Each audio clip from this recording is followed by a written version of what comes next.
মা দিনুকা, তোমার দিন কি, তার মানে তুমি কোন দলের লোক, টিএমসি না সিপিএম?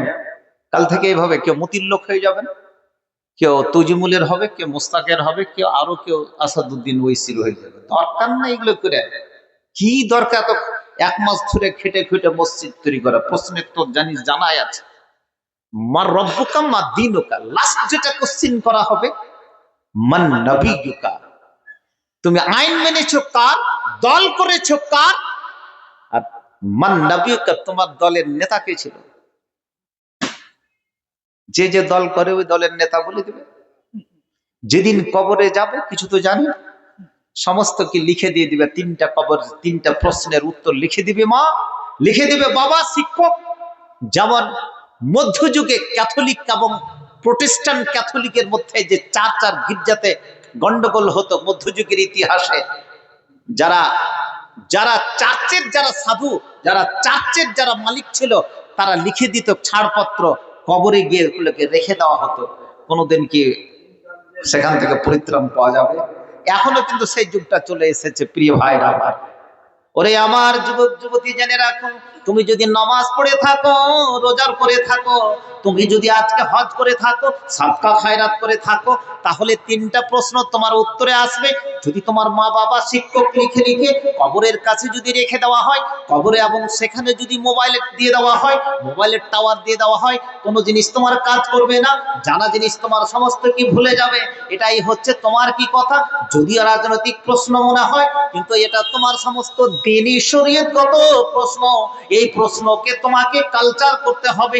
মসজিদে যদি 5 ওয়াক্ত তুমি হাজিরি দাও, এই প্রশ্নের উত্তর সহজ হয়ে যায়, সহজ হয়ে যায়। তাবলিগি জামাতের ভাইরা বলতো, বলে না জি, সকালে যদি এই দোয়াটা পড়ো ভাই, এত একবারে হিমালয় পাহাড়ের সমান দেখি, বলে না, সন্ধ্যার সময় যদি শুয়ে যায়, যদি তুমি এই দোয়াটা পড়ো, এতগুলো নেকি। ফাজাইল আমালের তাবলিগি জামাতের কিছু কিছু কথা, যদি হচ্ছে রওয়ায়েত গুলো কি দুর্বল থাকে, তবে কথাটা হচ্ছে এটা আমালিয়াতের ক্ষেত্রে পড়তে পারা যায়। জাওয়াজের সূরাত এসেছে, আমি মতভেদী মাসলাতে যাচ্ছি না, কিন্তু জিকির আজকার তো করতে বলেছে। বলেন, তোমার তো ঠোঁটই লড়ে না, ঠোঁট লড়বে কি? প্রথমে মধ্যখান থেকে বিছান থেকে উঠে প্রথমে তো বিড়িটা আগে খাচ করে ধরিয়ে দিয়ে বাথরুমে গেলাম। বাথরুমে যাওয়ার দোয়াটা তো পড়তে হবে, জানেই না তো। বাথরুমে যাওয়ার দোয়াটা কি কি? পায়খানা থেকে অত কি মালানা মনে থাকে, তখন তো পায়খানা লেগেছে না, দোয়াটা পড়বে না কি? কিছু বলছে না, কাউরে মনে নেই। কিছু কিছু লোক খাবা মানুষ আছে, উজে ফের যখন বসতে যাবে, বাথরুমে বসতে যাবে, তখন দোয়াটা পড়বে। দারুণ বড় অন্যায়। বাইতুল before entering into the bathroom, ঢোকার আগেই আপনাকে কি পড়তে হবে, কিন্তু বাইতুল খালাতে অর্থাৎ বাথরুমটা কি, ওখানে দোয়া কি কিছু পড়া যাবে? নিষিদ্ধ, হারাম। ইট ইজ কি প্রহিবিটেড অর রিস্ট্রিক্টেড কি টু মেনশন ক্যানি দোয়া কি from the holy Quran or হাদিস। এটা কি নিষিদ্ধ, তখন আপনি পড়তে পারেন না। তখন আপনি যদি বলেন কি লা ইলাহা ইল্লাল্লাহ সুবহানাকা ইন্নী কুনতু মিনাজ জালিমিন, যেমন হযরত ইউনূস পড়েছিলেন মাছের পেট থেকে প্রশান্ত মহাসাগরের মাটি থেকে, দোয়াটা কবুল হয়েছিল না হয়নি? তো আমার বাথরুম থেকে দোয়াটা পড়ছি, পায়খানা হচ্ছে না, কষা পায়খানা, কিংবা পায়খানা এমন কি লেগেছে আমাশা পায়খানা, তখন যদি দোয়া পড়ে, ওর মতন বেকুব কেউ হবে? তখন দোয়া পড়াকে নিষিদ্ধ বুঝেই না। দোয়া পড়তে হবে, উঠার দোয়া জানি না, খাওয়ার দোয়া জানি না, খাওয়ার দোয়া জানি না, খাওয়ার পরের দোয়া জানি না, বিবির সঙ্গে সহবাত করার দোয়া মাওলানা, এটা দোয়া তো কি মনে থাকে তখন? এই যুবক যুবতী, সমস্ত জিনিস কার? পরিবারকে আপনি সাজাবেন কি দিয়ে? এটাই তো ইবাদত দিয়ে সাজাবেন। পরিবার নেই, ওই যে বললাম যে ওর বাপকে চিনতে পারবে না, 1 মাস তার ইদ্যত, খোলা তালাকে বিয়ে দিয়ে দিল, কে তার বাপ হবে? ছেলের মেয়েটা গর্ভবতী হয়ে গেল, আগের স্বামী না পরের স্বামী। একটা মেয়েকে তালাক দিয়ে দিলাম, 3 মাস পর তার বিয়ে হবে, তার আগে বিয়ে দিয়ে দিলে ছেলেটা কার হবে? শরীয়ত এখানে সেভ করতে চেয়েছে প্রত্যেকটা পরিবারকে, যে তার প্রত্যেকটা যুবক যুবতীর আসল তার পরিচয়টা কি? বাপ না মা? বাবা। এখন এসআইয়ের যুগে আপলোড হচ্ছে না, নিজের নামে দেখা গেল, নিজের নাম করতে গিয়ে দেখা গেল কোনো মেয়ের নাম চলে আসছে, আমার আইডিতে কোনো মেয়ের নাম চলে আসছে, কোনো দাদির নাম কোনো মেয়ের নাম চলে আসছে। তখন করতে হচ্ছে কি, নিজের বাবা বা দাদুর যদি আইডি দিয়ে সেটাকে যদি আপলোড করা যায় তাহলে তার চলে গেল। কারণ কারণ প্রত্যেকটা মানুষের পরিচয় হচ্ছে কি তার বাপ, পিতৃ পরিচয়। আর এই পিতৃ পরিচয়কে একমাত্র পরিবারের আসল সিদ্ধারা হচ্ছে কি বাপ, মা নয়। বাবা যদি তার পরিচয় যদি না পায় তাহলে ওই পরিবার কিন্তু আর থাকে না। পিতৃ পরিচয় যদি না থাকে, ওই পরিবার যদি না থাকে, তাহলে কিন্তু ইসলামও সেখানে করে থাকে না। আমি বুঝাতে পারলাম না? বক্তৃতা একবারে সেমটে নিচ্ছে, বেশি জানবো না। এই তো একবারে ঘড়ি 11:30 চলে গেছে, আধ ঘন্টার মধ্যেই কিন্তু টেনে নেব। 12টার মধ্যে 1 মিনিট এদিকেও ছাড়বো না, ওই দিকেও ছাড়বো না। কামরুল বলে দিচ্ছে রে, বেশি লম্বা বক্তৃতা দেওয়া উচিত। তার আগে আচ্ছা, আগে চলে যাই। তা কি বলছিলাম, কথাটা কি বলছিলাম? কেমন সভাপতি ভুলে গিয়েছে। নৌকার যদি মাঝি ঠিক না থাকে তাহলে নৌকা কিন্তু বিভিন্ন গতিপথ পরিবর্তন করে। কোন জায়গাটা বলছিলাম? আমার এক ক্লাসমেট ছিল, বর্তমান মালয়েশিয়াতে আছে। বেনারসে যখন আমরা পড়ি, এত ব্রিলিয়েন্ট ছেলেটা। এরপরে শিক্ষক কি বলবে, হয়তো বলতে বলতে কি শব্দটা বলবে, ওর সঙ্গে থেকে থেকে হ্যাবিট হয়ে গেছে। স্যার, এই স্যারটাই আপনি বলতে চাইছেন, ঠিক ওই শব্দটাই বলবে। যার সঙ্গে যেটা হ্যাবিট হয়ে গেছে, পরিবারকে বুঝেনি, পরিবার একজন পুরুষ স্ত্রীকে বুঝেনি, স্ত্রী পুরুষকে বুঝেনি, বাবা ছেলে মেয়েকে বুঝেনি, ছেলে মেয়ে বাবাকে বুঝেনি, তাহলে তো পরিবার তো আর নেই। আছে কি? ইদ্যত সম্পর্কে বলছিলাম। ইদ্যতকে যদি সঠিকভাবে আল্লাহ রসুল এমন ভাবে কি বিজ্ঞান মেডিকেল সায়েন্স কায়েম করে গেছেন যে তার পিতৃ পরিচয় পাওয়া যাবে, পিতার পরিচয় পাওয়া যাবে। পিতার পরিচয় যদি না পাওয়া যায় তাহলে পরিবারের কোনো গুরুত্ব থাকে না, আর পরিবার যখন থাকে না তখন ইসলাম থাকে না। আমার বিষয়টা হচ্ছে এটাই আপনাকে দেখাতে চেয়েছি, প্রিয় ভাইরা আমার। তো আজকে আমাদের আমানতদারি, দেয়ানাতদারি সমস্ত কিন্তু শেষ হয়ে গেছে। বুখারীর একটা রওয়ায়াত বলে আমরা বক্তৃতা শেষ করব, যাবেন না? মাজলিসের শেষ দোয়াটা পড়ে যাবেন। কি, একটা মানুষ এক ব্যক্তিকে কিছু টাকা ধার দিয়েছিল। মনে করুন মালিহরের লোকটা ধার দিয়েছিল ওখানে করে এই ফুলর নদীর ওপারে একজন তার বন্ধুকে কিছু টাকা ধার দিয়েছিল, এবং যেটা লেখাপড়া ছিল এতদিনের মধ্যে টাকাটা তোমাকে ফিরিয়ে দিব বা দিয়ে দিব। প্রিয় ভাইরা, কিন্তু কোনো যোগাযোগ নেই, সময় হয়ে গেছে। যে টাকা ধার করেছে আর যে টাকা ধার নিয়েছে সবাই জানে যে এই টাকার টাইম হয়ে গেছে, টাকাটাকে ফিরিয়ে দিতে হবে। ভালো করে শুনুন হাদিসটা, আমি এবারত নকল করছি না, ভাবটা নকল করছি। বুখারীতে ঘটনাটিকে বর্ণনা করা হয়েছে। আসাফুল কিতাব বাদা কিতাবিল্লাহ as-সহিহ আল-বুখারী। সময় হয়ে গেছে, এবারে নদীর কিনারাতে চলে গেল। যেই ব্যক্তি টাকা ধার করেছে, সময় তো হয়ে গেছে, সততাটা দেখুন, আত্মবিশ্বাস দেখুন, তাকে তার আমানত ফিরিয়ে দিতে হবে।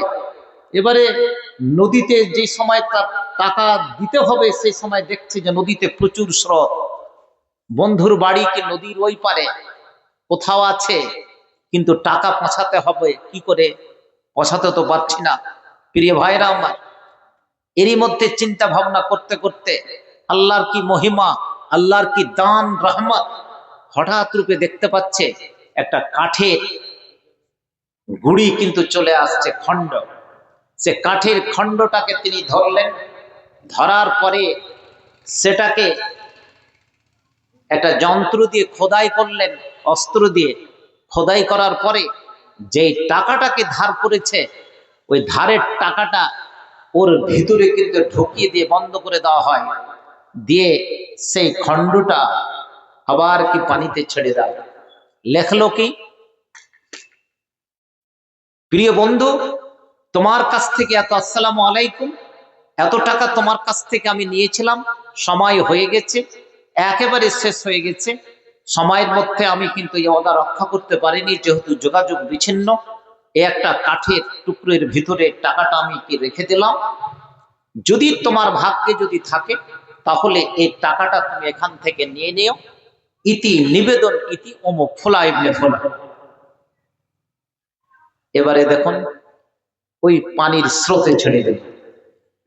এটা কি সম্ভবপর যে ওই বন্ধু ওই কাঠটা পাবে আর উঠিয়ে সেখান থেকে সে টাকা পাবে? বিশ্বাস এমন লেভেলের কি বিশ্বাস, চিন্তা করেছেন? যেই বিশ্বাস আজকে কি মানুষের মধ্যে কি নেই? ঠিক কি হলো আল্লাহর কাম, তার ওই বন্ধু তার অপেক্ষায় বসে আছে। হতে পারে আমার বন্ধুটা টাকা দেওয়ার কথা ছিল এই তারিখে, ও ঠিক সে নদীর কিনারাতে সেও দাঁড়িয়ে আছে। আর ওই খণ্ডটা ভেসে চলেছে। ইমাম বুখারী এমন ভাবে ঘটনাটিকে বর্ণনা করেছেন, মনে হচ্ছে এখনই বর্ণনা করছেন আফগানিস্তানের মাটি থেকে। আহা, দেখলো যে এত বড় কাঠের খণ্ড ধরা যাক, কারণ যদি জ্বালানির কাজ হতে পারে, আখা চুলোর কাজ হতে পারে, ধরে নেওয়া হলো। ধরে নিয়ে গিয়ে এবারে সেটাকে কাটতে কাটতে দেখা গেল ওই জায়গাটাতে কি পৌঁছে গেছে, যেইখানে করে কি টাকা রাখা আছে, একটা চিঠি রাখা আছে। খুঁজে দেখলো, এই বলুন আল্লাহু আকবার। যেই টাকা সেই টাকা থেকে পৌঁছে গেল। ওরে আমার প্রিয় যুবক যুবতী, কি জেনে রাখো, মানুষ যদি পরিবার গঠন করতে যায়, যদি সততা না থাকে, সততার সঙ্গে যদি তোমার সহজতা না থাকে, তোমার আমানতদারি যদি না থাকে, ইন্নাল্লাহা ইয়া'মুরুকুম আন তা'উদ্দুল আমানাতি ইলা আহলিহা। ওরে যুবক যুবতী, কি জেনে রাখো, কোন সাদিকান, তোমাকে সত্যবাদী হতে হবে, তোমাকে সততা দেখা দিতে হবে। শুধু তাই নয়, এর সঙ্গে সঙ্গে আমানতদারিতা দেখাতে হবে। যার যেটা আমানত তার কাছে তুমি পৌঁছে দাও, এটাই হবে তোমার কি পরিচয়। আজকে সেই ঋণদাতা এবং ঋণকারী ব্যক্তি দুজনে তাদের মধ্যে অগাধ বিশ্বাস। আজকে লেভেলের জন্য, আজকে তাদের বিশ্বাসের জন্য, আজকে তাদের টাকা যেখানে করে যাওয়ার সেখান পর্যন্ত কিন্তু চলে গেল। ওরে যুবক যুবতী, জেনে রাখো, তুমি যদি পরিবারের একজন সঠিক সদস্য হও, সঠিক যদি তুমি মেম্বার হও, তাহলে তোমার প্রত্যেকটা কথা আল্লাহ তাআলা সঠিকভাবে গ্রহণ করবে। এটাই হবে তোমার পরিচয়। আল্লাহ তাআলাই নাম, খোদা তাআলাই নাম, আল্লাহ যে তাআলাই নাম, আল্লাহ তাআলাই নাম, খোদা তাআলাই নাম, আল্লাহ যে তাআলাই নাম। বন জঙ্গলের পশু পক্ষী সবই ডাকে খুশি খুশি, তাদের মাঝে দেখো মিলনের ছবি বর্তমান। আল্লাহ তাআলাই নাম, খোদা তাআলাই নাম, আল্লাহ যে তাআলাই নাম। আকাশেরই তারকারাজি সবই করে ঝিকিমিকি, তারই নূরে আলোকিত সারা গগনময়। আল্লাহ তাআলাই নাম, খোদা তাআলাই নাম, আল্লাহ যে তাআলাই নাম, আল্লাহ তাআলাই নাম, খোদা তাআলাই নাম, আল্লাহ যে তাআলাই নাম। লম্বা বেশি করা যাবে না, লোক একটা একটা করে উঠে চলে গেল। ভাই আপনারা 5 মিনিটের জন্য তো বসেন, শেষ দোয়াটা করবো। আসুন, ওই যে সবটি ছোট বাচ্চা ছেলেটি বসো, চলে এসো, একটু দোয়া করব। কথা হচ্ছে যার শেষ ভালো তার সব ভালো। একটু করে কথা বলবো যে লোকজন তো কে চলে গেল। এই কামরুল, এখানে একটা চাদর ধরো তো। আপনারা একটু 5-10 টাকা 20 টাকা, জি 50 টাকা করে দিবেন। লোক নাই তো কেমন করে কালেকশন করবো? আপনারা যার শেষ ভালো তার সব ভালো না সব খারাপ? মানুষকে ইবাদত বান্দিগির সাথে সাথে পরিবারকে সাজাতে গেলে ইবাদত বান্দিগির একটা অন্যতম পথ হচ্ছে মানুষকে আল্লাহর পথে কে দান করা। প্রিয় ভাইরা আমার, মা বোনেরা কে আছে? সব চলে গেছে। মা বোনদেরকে আমি অনুরোধ করব, জি ভাঙা মজলিসে, ভাঙা সভাতে অনেক বড় বড় বিপ্লব এসেছে অল্প সংখ্যক লোকে। আমি একটু অনুরোধ করব সবাইকে, আপনারা 50টা 100টা করে টাকা যদি দিয়ে দিতেন,